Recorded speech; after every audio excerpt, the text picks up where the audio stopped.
ng budget ng lahat ng ahensya, binubusisi talaga. Ng Kongreso. Oo. Pero yung kanilang budget, hindi nila binubusisi. Bakit ganon? Bakit ganon? Even Congress has its own, well, not exactly confidential funds, but has its own funds that do not undergo as much scrutiny as confidential intelligence funds. I'm talking, of course, about yung basically certified digital certification of MOOE expenses that's been going on for how many years? 30 years already.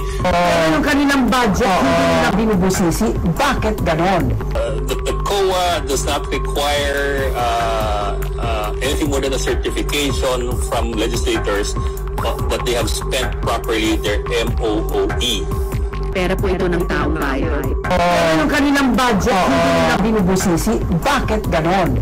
There is no argument ang pera ng gobyerno ay pera ng taong bayan. Yung kanilang budget, hindi nila binubusisi. Bakit ganon? At ngayon, kailangan natin maipaliwanag at if it's in the interest of the people. Yung kanilang budget, hindi nila binubusisi. Bakit ganon?